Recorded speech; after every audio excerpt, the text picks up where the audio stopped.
नमस्कार, मैं हूं आपके साथ विभा उपाध्याय और आप देख रहे हैं हमारी खास पेशकश। बारिश के बाद बाढ़ और फिर बर्बादी की कहानी बिहार के लिए कोई नई नहीं है। हर साल बिहार का एक बड़ा हिस्सा या बड़ा इलाका कहें तो बाढ़ से प्रभावित होता है। एक बड़ी आबादी को बाढ़ की त्रासदी झेलनी पड़ती है। इस साल भी नदियों का जलस्तर बढ़ा हुआ है और कोसी जैसी नदियां अपना कहर बरपा रही हैं।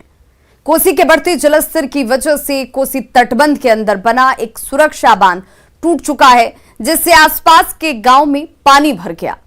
एक तो पहले से ही बाढ़ ने कई गांव को पानी पानी कर रखा था, ऊपर से सुरक्षा तटबंध टूटने से नए इलाकों में भी पानी समा गया और लोगों को सड़कों के किनारे शरण लेने पर मजबूर होना पड़ा। आज अपने इस खास कार्यक्रम में देखिए बाढ़ की विनाश लीला।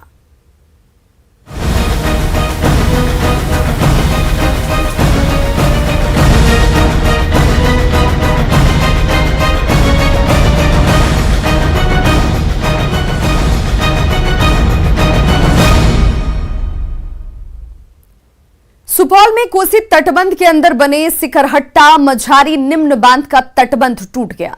तटबंध टूटने की वजह से इलाके के दर्जनों गांव में बाढ़ का पानी फैलने लगा। हालांकि जल संसाधन विभाग की टीम राहत और बचाव में जुटी हुई है।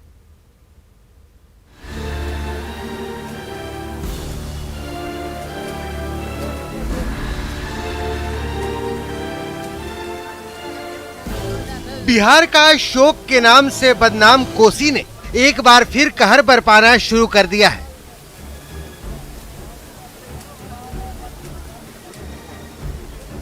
कोसी की उफनती धारा ने देखते ही देखते एक सुरक्षा बांध को धराशायी कर दिया। नदी की तेज धार और टूट टूट कर गिरते मिट्टी के टुकड़े बर्बादी की कहानी खुद कह रहे हैं। गुरुवार की रात थी।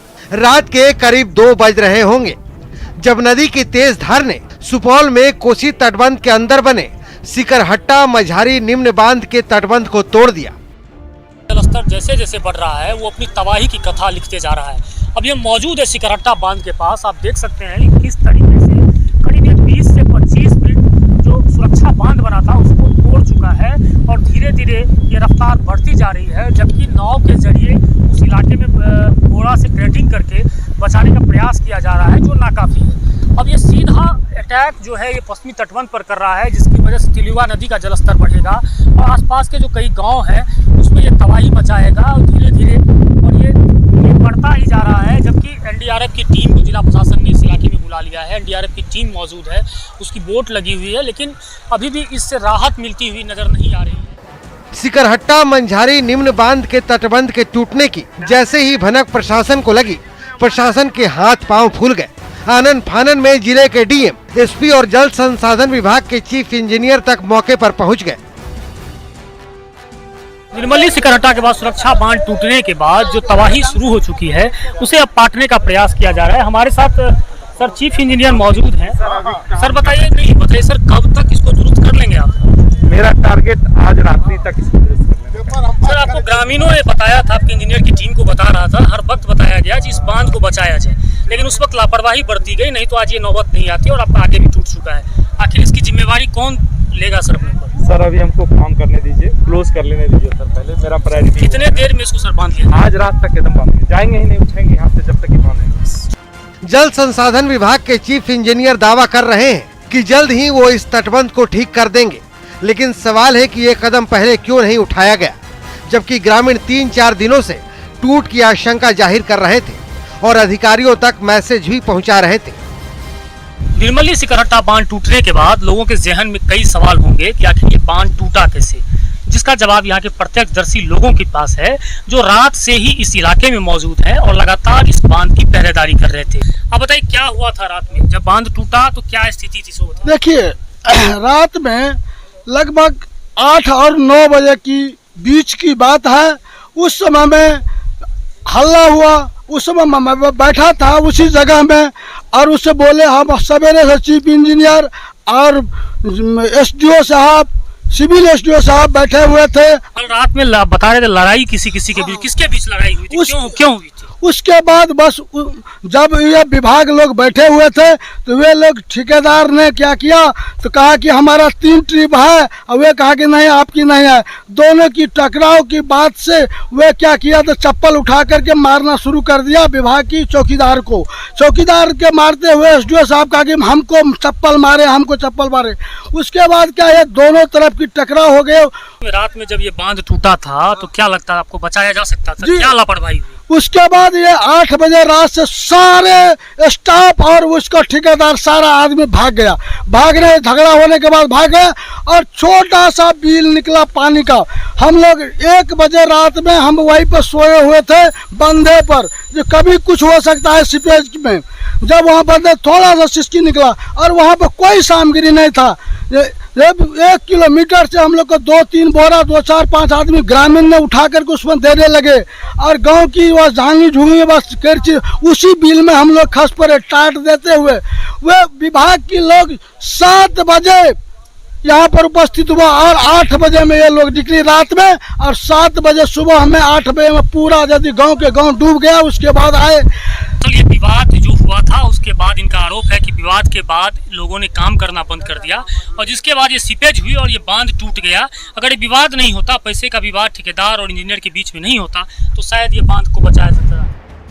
तटबंध कैसे टूटा, टूट के लिए जिम्मेदार कौन है और क्या बांध को बचाया जा सकता था? ये कुछ ऐसे सवाल हैं जिनके जवाब जांच के बाद ही सामने आएंगे। फिलहाल आसपास के गांव वालों का सीधा आरोप है कि विभाग के अधिकारी और ठेकेदार के बीच झगड़े और लापरवाही के कारण बांध टूटा। इंजीनियरों और ठेकेदारों पर ऐसे आरोप पहले भी लगते रहे हैं। आरजेडी के पूर्व विधायक का तो यहाँ तक आरोप है कि पैसे की कमाई के लिए इस तरह से तटबंधों को तोड़ा जाता है। स्थिति तो सामने है और कोसी में वर्क होता है क्रिएशन ऑफ वर्क। अगर वर्क का क्रिएशन नहीं होगा तो कोसी में काम नहीं होगा। तो ये जो काम है ये क्रिएशन ऑफ वर्क है कोसी का कमाने के लिए। इसको सरकारी नहीं मान करके ये अगर सुरक्षित रहेगा तो डाउन में सुरक्षित रहेगा, लेकिन कल तक ये कुछ नहीं था और जब ये टूट गया तो इसके बाद इनके विभाग का हो गया। तो ये क्रिएशन ऑफ वर्क है। आरजेडी के पूर्व विधायक के आरोप भले ही राजनीति से प्रेरित हो, लेकिन तटबंध टूटने से लोगों की परेशानी जरूर बढ़ गई है और अब इसका पानी निर्मली प्रखंड सहित आसपास के कई गांवों में फैल चुका है। हमारे साथ सुपौल के डीएम भी मौजूद हैं। सर, ये जो टूटा है इस जगह पर तो कितने गांव इससे प्रभावित हुए? यहाँ जो ब्रिज हुआ है वो ब्रिज की पानी अभी तिलयुगा नदी है जस्ट 300 गज आगे उसमें जा रहा है। तिलयुगा के नीचे डाउन स्ट्रीम में 3 पंचायत है, हरियाही है, बेला सिंगार मोती है और उसके बाद डगमारा है। ये पानी वापस मझारी है, उसके बाद वापस ये पानी नगर परिषद जो नगर पंचायत निर्मली है उसके बगल से जाता है। तो अभी डिस्चार्ज कोसी का कम है, 1.7 लाख क्यूसेक के आसपास है। तो हम लोग ये प्रयास कर रहे हैं कि आज इस ब्रिज को हम लोग बंद कर दें ताकि कम डिस्चार्ज। तिलयुगा में भी जो पानी जा रहा है वो जो निकटवर्ती पंचायत है उनको अलर्ट कर दिया गया है, बट अभी पानी का स्तर काफ़ी ज़्यादा नहीं है वहाँ पे। तो हम लोग ये प्रयास कर रहे हैं कि पानी का जस्तर कम रहते हुए इस ब्रिज को बंद कर दिया जाए। जिला प्रशासन स्थिति को सामान्य करने में लगा है, लेकिन हालात जब तक सामान्य होंगे उसके पहले बहुत से लोग सड़क पर आ चुके होंगे। काश कि विभाग के इंजीनियर और ठेकेदार समय रहते तटबंध को मजबूत कर देते तो शायद इतने लोगों को बेघर नहीं होना पड़ता। न्यूज़ 18 के लिए सुपौल से अमित कुमार झा की रिपोर्ट।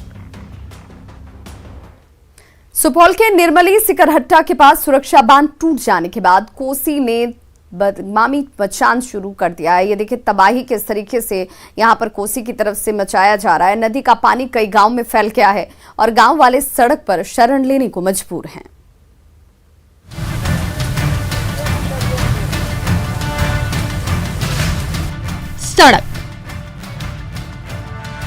सड़क किनारे प्लास्टिक का छप्पर के नीचे सुस्ताते कुछ लोग और बेतरतीब ढंग से रखा सामान बताने के लिए काफी है कि ये लोग बेघर हो चुके हैं। निर्मली सिकरहट्टा बांध टूटने के बाद जो तबाही का मंजर सामने आया है वो आप देख सकते हैं कि किस तरीके से लोग जो बसे हुए वो अपने आसियाने इस सड़क पे आ चुके हैं। धीरे धीरे लोगों का पलायन शुरू हो चुका चुका है और जिला प्रशासन अब भी उस बांध को बांधने की तैयारी में लगा है। बावजूद इसके अब तक उस बांध को बांधा नहीं जा सका है और वो काफ़ी बड़ी फीट में दूरी में वो टूट चुका है, जिसकी वजह से बांध को की मरम्मती में काफ़ी समस्या भी आ रही है। हर साल की तरह कोसी ने एक बार फिर कहर दिखाना शुरू कर दिया है, जिसके शिकार ये लोग बने हैं। सुपौल में निर्मली सिकरहट्टा के पास सुरक्षा बांध टूटने के बाद नदी का पानी आसपास के कई गांवों में घुस चुका है।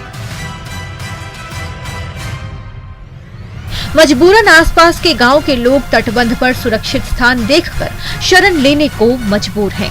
गांव वालों का साफ साफ आरोप है कि समय रहते अगर सुरक्षा बांध को दुरुस्त कर दिया गया होता तो ये नौबत नहीं आती। अब बताइए, आपका ये बांध कब टूटा था? जी 4 दिन हो गया था। वो जो आगे वाला तटबंध टूटा था 4 दिन हो गया और ये 2 बजे रात में आज टूटा है। तो जिस दिन टूटा था वो तो इसमें पानी बहुत ज़्यादा हो गई थी, तो इसमें थोड़ा थोड़ा सीपेज आने लगा था इधर। तो विभागीय लोग आए और इसको थोड़ा थोड़ा चारों साइड से बोरी से देकर अब आप लोगों के घर में पानी चला गया है। जी क्या स्थिति है? कोई जिला प्रशासन राहत दे रहा है आप लोगों को? जी अभी तक तो कुछ नहीं मिला है। अभी तक कुछ नहीं मिला जी। अब बताइए, एक सवाल ये भी सामने आया था कि सुरक्षा बांध जो ग्रामीणों के द्वारा बनाया गया, तो टूटने के बाद लगातार आप लोग प्रशासन पे दबाव बना रहे थे उस बांध की मरम्मती की जाए, लेकिन प्रशासन ने उस पर संज्ञान नहीं लिया था। क्या हुआ था पूरा मामला? सर अभी तो कोई भी देखने भी नहीं आया अभी तक जो क्या हुआ है। पानी लग गया इसलिए तो हम लोग बांध पे आकर के बैठे हैं, सब घर सब ला करके वहाँ से। क्या स्थिति है आपके घर की? क्या स्थिति, कितना पानी? इस अभी कुछ दिन 2, 4, 5 महीने के पीछे डीएम साहब खुद आए थे, बोले थे कि हम लोग यहाँ से बनवा देंगे, ऐसा कह करके चले गए थे। हम लोग भी जब 2-4 महीना हुआ नहीं आया, उसके बाद हम लोग भी चंदा दे करके पूरा ग्रामीण मिल करके जो भी चंदा चिट्ठा हुआ दे करके अपना स्तर से हम लोग यहाँ मिट्टी दिलवाए। उसके बाद से जो पानी जब रुक गया उसके बाद ये लोग कोई ध्यान ही नहीं दिया, अचानक यहाँ टूट गया।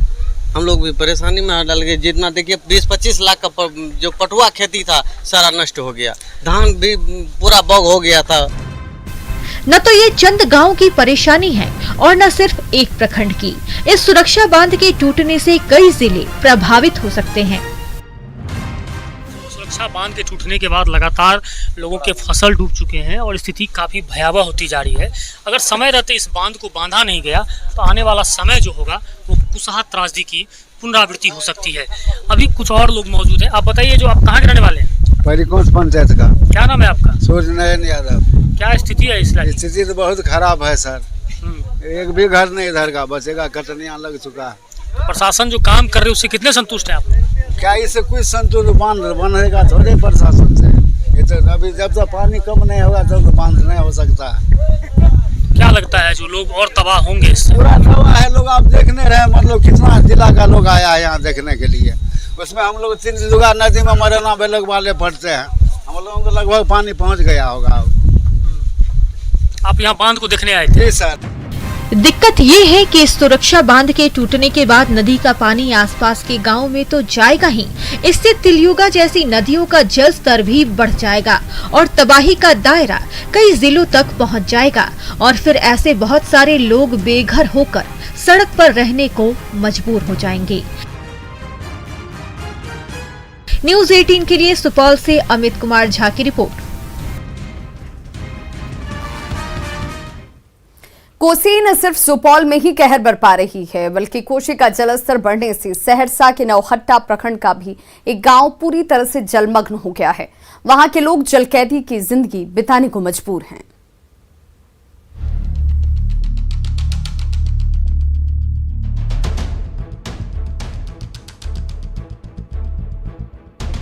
जहां चारों तरफ पानी ही पानी दिख रहा है, वहां करीब 150 लोगों का आशियाना था। देखिए, ये छोटे छोटे टीले नुमा घर, यहाँ कभी टोला मोहल्ला हुआ करता था। ये नवहट्टा प्रखंड का होरिल टोला है।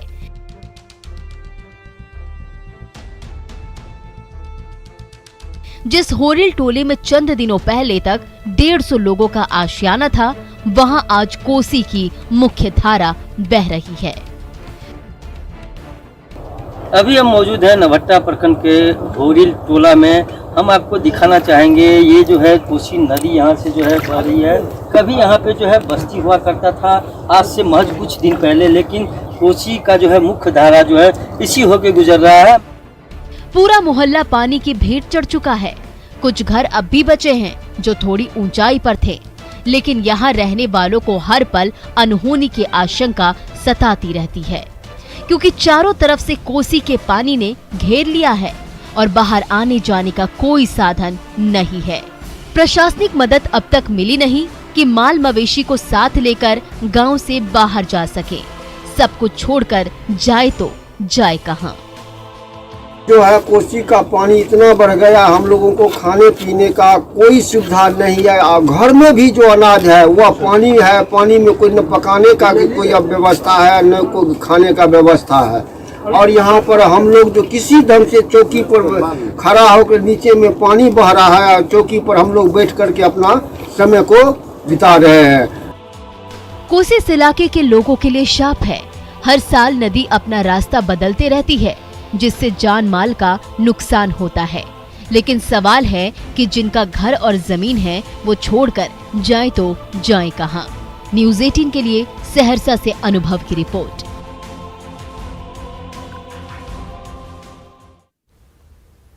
तो बाढ़ की ये परेशानी सिर्फ एक सुपौल और वैशाली जिले तक ही सीमित नहीं है। सीतामढ़ी और दरभंगा जैसे कई जिलों के लोग को भी बाढ़ का दंश झेलना पड़ता है। लोगों को हर साल इस तरह की परेशानी से दो चार होना पड़ता है, लेकिन करें तो क्या करें?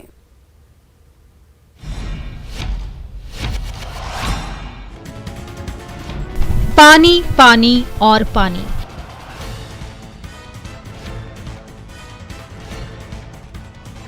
ये कहानी दरभंगा के बहादुरपुर प्रखंड की है। देख लोगों ने सड़क के किनारे प्लास्टिक की झोपड़ी बनाकर शरण लिया है।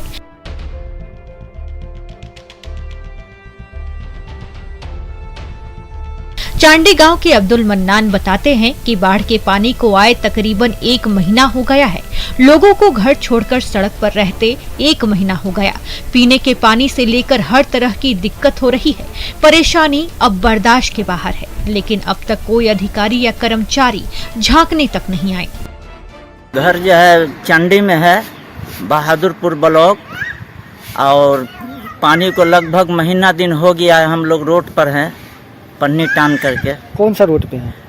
बाईपास रोड जो है, जो शोभन के तरफ गया हुआ है, उसी रोड में। कब से रह रहे हैं आप लोग पन्नी? लगभग महीना दिन हो गया है। 15 दिनों से घर बार छोड़कर सड़क पर रहने को मजबूर मोहम्मद गुड्डू को भी प्रशासनिक मदद न मिलने से मलाल है, लेकिन इन्हें उससे भी ज्यादा डर सड़क हादसे का है। कहीं सड़क पर सोते समय कोई शरीर पर गाड़ी न चढ़ा दे। घर तो ये जस्ट बगल में है, चांडी एक निगाह, और ये रोड के किनारे झोपड़ी बना के रहना पड़ता। तो कौन सा पानी आप लोग के घर में घुसा है? ये तो अभी बाढ़े का पानी है। कितने दिन से आप लोग के घर में पानी है? 15-20 दिन से ऊपर। फिर क्या दिक्कत हो रहा है? दिक्कत यही है कि खाना पकाना, सोना और में दिक्कत होता है। गाड़ी बगल से जाती है, दुनिया भर का खतरा रहता है। सीतामढ़ी के मधुबन बसा गांव के लोगों की हालत भी दरभंगा के चांडी गांव के लोगों की तरह ही है।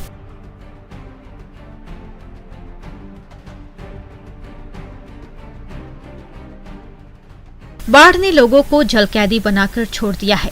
सहारा है तो बस एक छोटी नाव का। सीतामढ़ी जिले में बागमती और अधवारा समूह की नदियों के जलस्तर में वृद्धि के कारण काफी तादाद में लोग बाढ़ से इन दिनों प्रभावित है। मैं इस वक्त खड़ा हूँ सीतामढ़ी के बाजपट्टी प्रखंड के मधुबन बसा वार्ड नंबर 13 में, और आप तस्वीर देख सकते हैं। बागमती और अधवारा समूह की नदियों के जलस्तर में बढ़ने के कारण यहाँ के लोगों की जिंदगी किस तरीके से बेदम होकर रह गई है। जो मधुबन बसा यह गांव है, यहाँ के लोग पूरी तरीके से नाव पर आश्रित होकर रह गए हैं, और रोज सैकड़ों की तादाद में यहाँ के लोग नाव के सहारे अपनी जिंदगी गुजारते हैं। लोगों की पीड़ा ये है कि वो बाढ़ से परेशान हैं। न खाने को अन्न और न पीने को पानी है, लेकिन अब तक प्रशासन से कोई मदद नहीं मिली। सूखा नहीं है। अच्छा। भूख प्यासे यहाँ लोग मर रहा है लोग। और क्या बताएं मैं, आप लोग आके देखिए पहले। सरकार से क्या मिला? कुछ भी नहीं मिला अभी तक ले। कुछ नहीं मिला। कुछ नहीं मिला है, चूड़ा तक पावर नहीं मिला है। कोई आया था कि नहीं? देखा कोई नहीं है, दिखने आया था। तरीके की परेशानी हो रही है आपको? जी, कम से कम इस गांव को बसे हुए 25 साल हो गया। 25 साल में हर विधायक आके वादा करते हैं कि हम पुल बनवा देंगे, रोड बनवा देंगे, लेकिन यहाँ कोई सरकार नहीं आता है। नहीं, यहाँ की पहले रंजू गीता थी विधायक, वो आप खत्म हो गई। दूसरा है वही वादा कि आप पता नहीं बनाता कि नहीं बनाता, लेकिन 25 साल से इस नावे से आदमी सफर करते, कम से कम 600-700 आबादी गाँव है। अच्छा। लेकिन यहाँ कोई सरकार नहीं सुनती है और नहीं यहाँ का विधायक भी नहीं सुनता कि क्या करना नहीं करना। तो आपने देखा यहाँ के जो लोग हैं काफी परेशान है और उनका कहना है कि सरकारी जो स्तर पर है उनको एक नाव दिया गया है, जिस नाव के जरिए ये लोग किसी तरीके से अपने घरों से निकलकर जो प्रखंड मुख्यालय है वहां तक जाते हैं। उसके अलावा सरकारी जो नुमाइंदे हैं उनके द्वारा किसी तरह की कोई सहायता नहीं की गई है और शायद यही वजह है कि बाढ़ ने इनकी जिंदगी को बेदम कर दिया है और ये काफी परेशान हालत में है। उत्तर बिहार के साथ नेपाल में हुई बारिश के कारण गंडक, कोसी, बागमती, बूढ़ी गंडक, कनकई, परमान और लाल बैंकैया के साथ ही अधवारा समूह की नदियों में उफान है, जिसकी वजह से लोगों की परेशानी कई गुना बढ़ गई है। लोगों ने घर-बार छोड़कर सड़क पर शरण लिया है। हालात कब तक सुधरेंगे, इन लोगों को कब सड़क छोड़कर अपने घर में जाकर रहने का मौका मिलेगा, कहा नहीं जा सकता। न्यूज 18 के लिए दरभंगा से विपिन और सीतामढ़ी से राकेश रंजन की रिपोर्ट। तो हमारी इस खास पेशकश में आज बस इतना ही, लेकिन खबरों का सिलसिला लगातार जारी है। आप देखते रहिए न्यूज 18 बिहार झारखंड।